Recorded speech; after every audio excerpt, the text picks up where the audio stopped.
Olá, tudo bem com você? Nós estamos meditando aqui no Novo Testamento, né? E chegamos na parte do Apocalipse. Estamos lendo as cartas que o Senhor Jesus enviou às igrejas e hoje nós vamos ler a carta do Senhor Jesus a Esmirna. Nós vimos que a igreja anterior, Éfeso, ela tinha um problema da falta do primeiro amor. Qual será o problema dela? Bom, vamos pedir a Deus que Ele nos conduza para que Ele possa falar conosco. E se você tem gostado desse conteúdo, dá o seu gosto, não custa nada para você, partilhe esse vídeo, tá bom?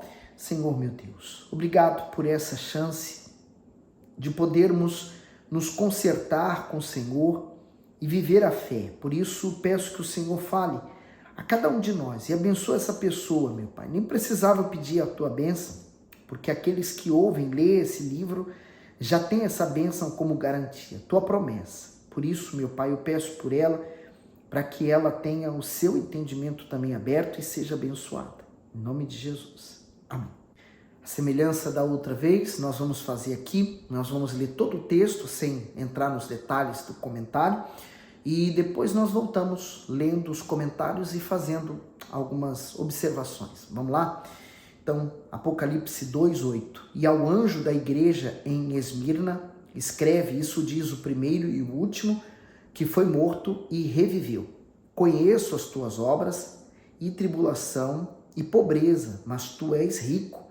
E a blasfêmia dos que se dizem judeus e não são, mas são a sinagoga de Satanás. Nada temais das coisas que hás de padecer. Eis que o diabo lançará alguns de vós na prisão, para que sejais tentados, e tereis uma tribulação de 10 dias.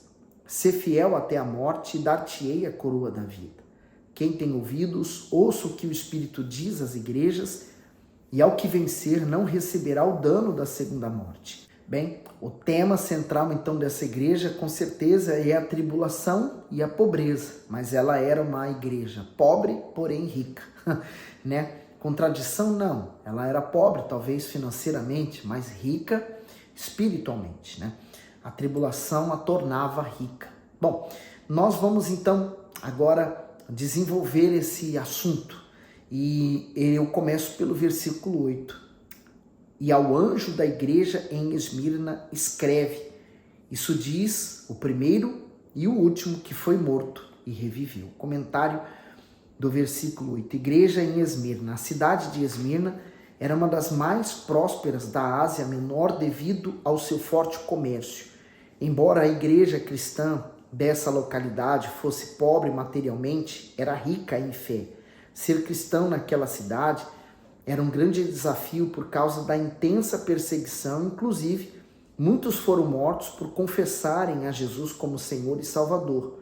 Diante de tanto sofrimento por causa da fé, Jesus os confortou, identificando-se como o primeiro e o último, que foi morto e reviveu. Ou seja, o nosso Senhor venceu tudo, até mesmo a morte.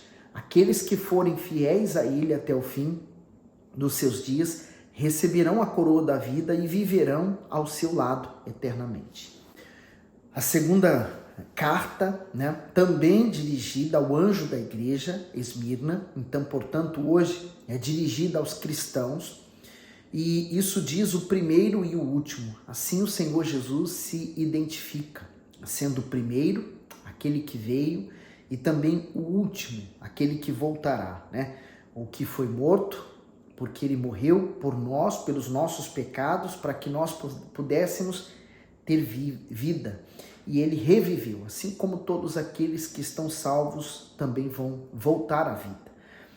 E ele continua, conheço as tuas obras e tribulação e pobreza, mas tu és rico, e a blasfêmia dos que se dizem judeus e não são, mas são a sinagoga de Satanás. Comentário: obras, tribulação e pobreza. A igreja de Esmirna não apresenta tantas obras como a igreja de Éfeso, no entanto, havia qualidade no seu serviço para Deus.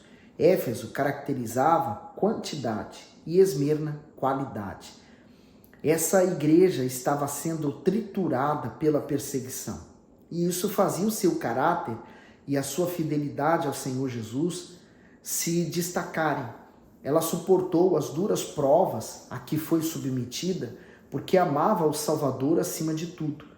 Por isso, foi uma das igrejas que não foram repreendidas por ele. Os cristãos de Esmirna representam os verdadeiros convertidos que ao longo dos séculos foram presos, torturados, perseguidos e massacrados por assumirem a fé em Jesus.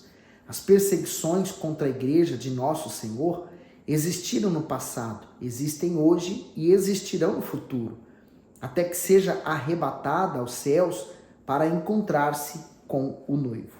Então, aqui nós vemos o seguinte: Jesus diz, eu conheço as tuas obras. Então ela também tinha obras, mas ele fala, ele não entra em detalhes das obras, mas fala também a tribulação e pobreza. Mas ele diz, mas tu és rica. Apesar da pobreza material, mas eles eram ricos na fé. E a blasfêmia dos que se dizem judeus. Então aqueles que se diziam serem santos, eles terminavam sendo um instrumento do próprio Satanás contra a igreja do Senhor Jesus. Mas veja, eles eram tribulados, atribulados, triturados, né, pelos problemas. É como, por exemplo, há rosas ou há folhas, há coisas que você, ao triturá-lo, ele solta um perfume, um aroma, né? Assim também, o cristão, quando ele é perseguido, ele é blasfemado, ele é humilhado, ele então solta um bom perfume, né? O perfume do Senhor Jesus. E aí o interessante, ela tinha obras, mas era atribulada.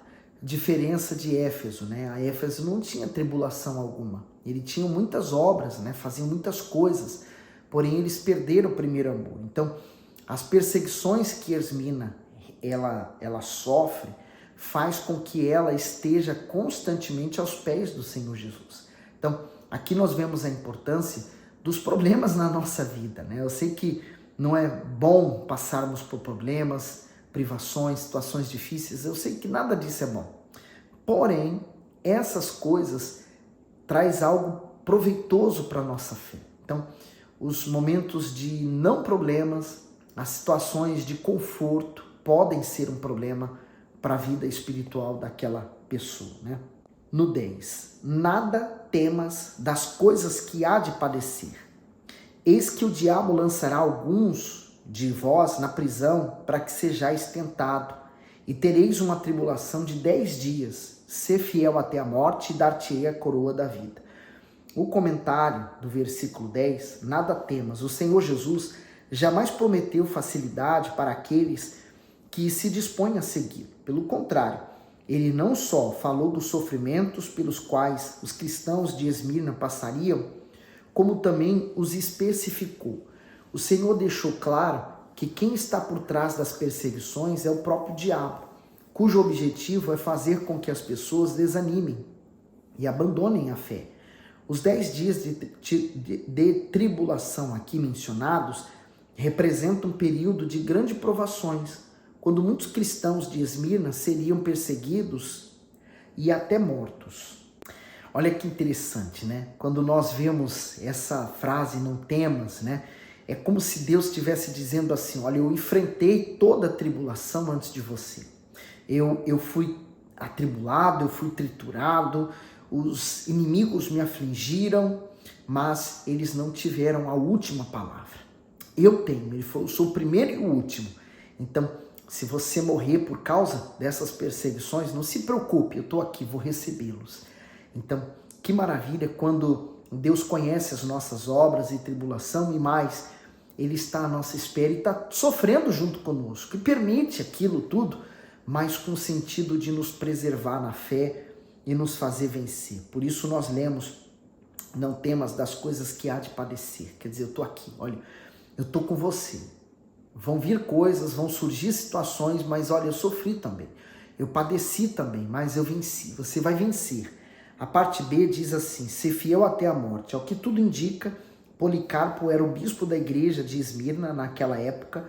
Segundo relatos antigos, ele foi torturado e levado a julgamento. Foi-lhe ordenado negar a sua fé em Jesus e blasfemar contra o seu santo nome. Mas Policarpo, com muita firmeza, teria respondido: há 86 anos sirvo a Jesus e ele nunca me fez mal algum. Então, como posso blasfemar contra o meu rei que me salvou? Diante dessa declaração corajosa, eles o queimaram vivo. Alguns falsos judeus, que segundo as palavras do Senhor pertenciam a uma sinagoga de Satanás, teriam participado da sua morte. Assim como Policarpo, muitos cristãos da igreja primitiva foram queimados vivos ou lançados às feras famintas para serem estraçalhados. No entanto, em nenhum momento negaram a sua fé ou blasfemaram contra Deus. Pelo contrário, enquanto os romanos gritavam com euforia ante a tão macabro espetáculo, os salvos, em meio à intensa dor, cantavam louvores ao Criador. Então, se eles fossem fiéis até a morte, dar-te-ia a coroa da vida. Então, na morte, nós encontramos vida. A morte desse corpo, porque nós encontraremos o Senhor Jesus na eternidade.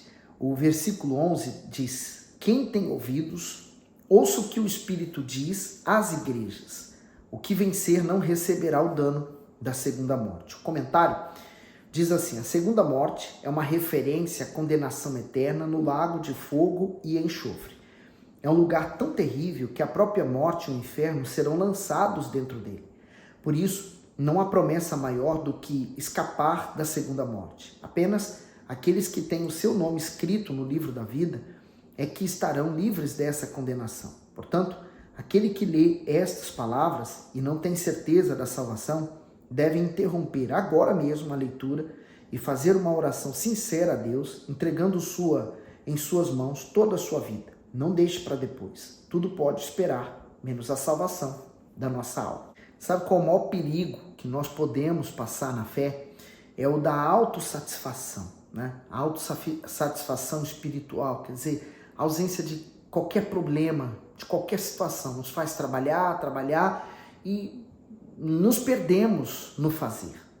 Quando Deus, Ele quer mais que sejamos para Ele. Então, a igreja de Éfeso, por um lado, ela não tinha essas tribulações, então fazia ela apenas trabalhar. Diferente de Esmirna, né, no caso dela que vivia em aflição, fazia ela então ter obras, mas ela tinha um diferencial. Por isso que não houve críticas. Jesus não disse: eu tenho isso contra você. Não. Jesus, ele só alertou: olha, fique firme, porque vocês vão vencer a morte. E qual a questão aqui, né, da morte? Quando ele falou sobre a morte eterna, a morte não pode nos fazer o dano. É porque eu nasci, por exemplo, da minha mãe, do meu pai, nasci da carne.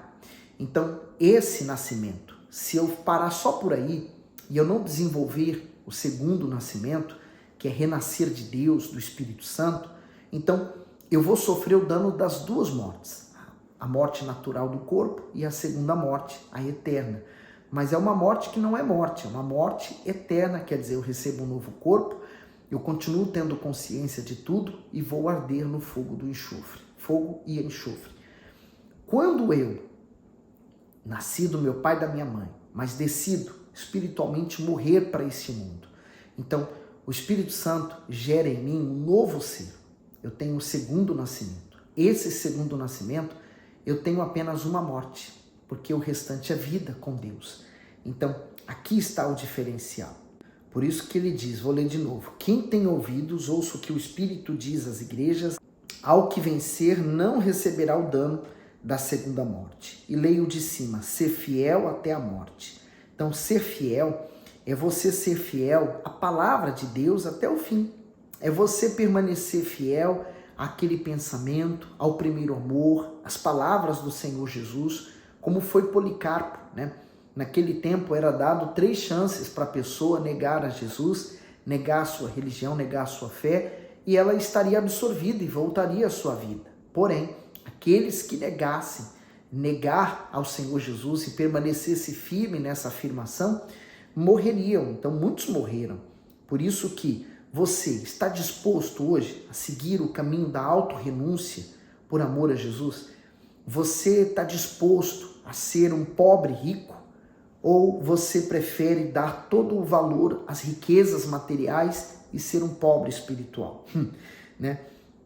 Por isso, nós temos que priorizar esse novo nascimento, o renascer de Deus, para que nós possamos nascer uma vez.